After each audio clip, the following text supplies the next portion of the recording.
Us and happy Easter. President Biden says he plans to meet with Republicans in the Oval Office to negotiate. Do you think he's wasting his time? Jim, first of all, happy Easter to you and congratulations on the show.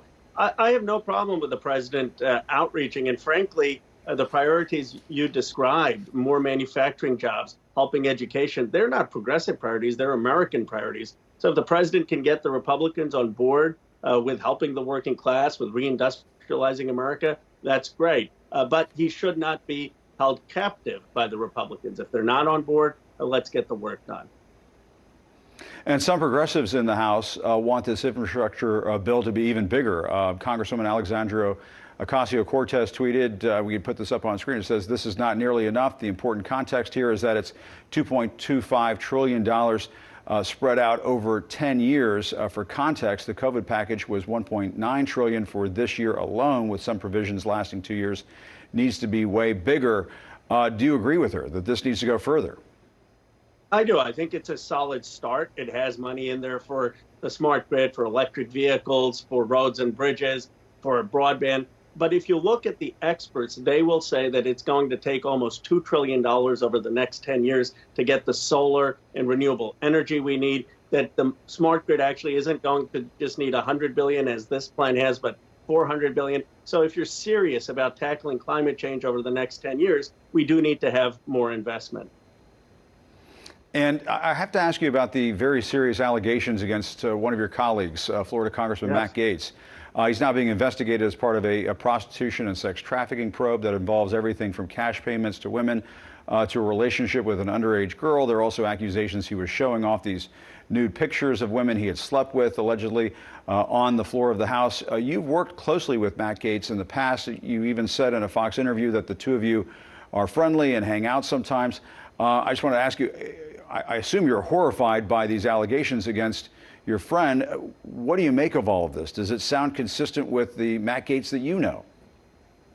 Well, I'm shocked. I'm deeply disturbed, horrified by the allegations. I believe that we need to investigate not just the Justice Department, but the sharing of pictures on Capitol grounds would constitute workplace harassment. And I've never had any interactions with Matt Gaetz outside the Capitol. Obviously, I totally condemn if he shared any of those pictures with anyone. I mean, that should be investigated, as the Speaker has said, with the Ethics Department. I have worked with him, with Thomas Massie, with Justin Amash, with a lot of Republicans to end the war in Yemen, to try to prevent the war in Iran. But I agree with the Speaker that these are very serious charges, and they need to be fully investigated by the Ethics Committee, and then there needs to be accountability.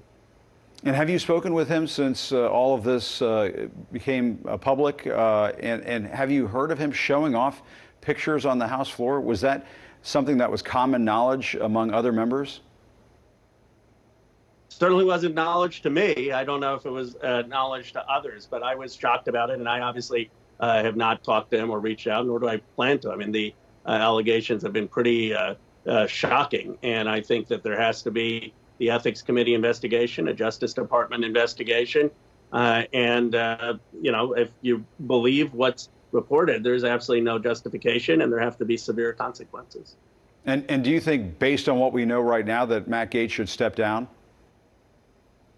I agree with the Speaker. Let's send it to the Ethics Committee. Let's hear what the Justice Department has to say. My guess is that we're going to have an answer pretty soon in the next few weeks. And it should be an expedited process. But I agree with the Speaker's decision that let's have the committees investigate it. But I will say that if any of these parts are true, whether it's the Justice Department, whether it was creating a hostile workplace, I mean, they're all very, very serious, requiring serious consequences. And let's turn to this horrific attack on the Capitol that we saw at the end of last week. Just awful. Given what we've been going through in the nation's capital since January 6th. You were one of the few members of Congress who was working that day when you got that call about what was going on. I have to wonder, Congressman, what do you tell your family at this point now that there have been two deadly attacks less than 3 months apart on Capitol Hill? And what was your reaction to what was happening that day? Well, my family and I are deeply grateful to the Capitol Police, and my reaction is how lucky we are that we had the Capitol Police to protect us, to keep us safe. My heart is broken for the family of the officer who lost his life. And I was talking to officers that day who were understandably shaken up. So I think we have to do a much better job of protecting not just the Capitol, but those officers, and think about the type of security that that's going to take. And that, I think, has to be our highest priority. Okay, Congressman Khanna, I couldn't agree with you more on that. We need to protect everybody up on the Capitol grounds, as well as yourself and your colleagues. Thanks so much for joining us. Again, happy Easter, and thanks for stopping by. We'll talk to you again soon. Thanks.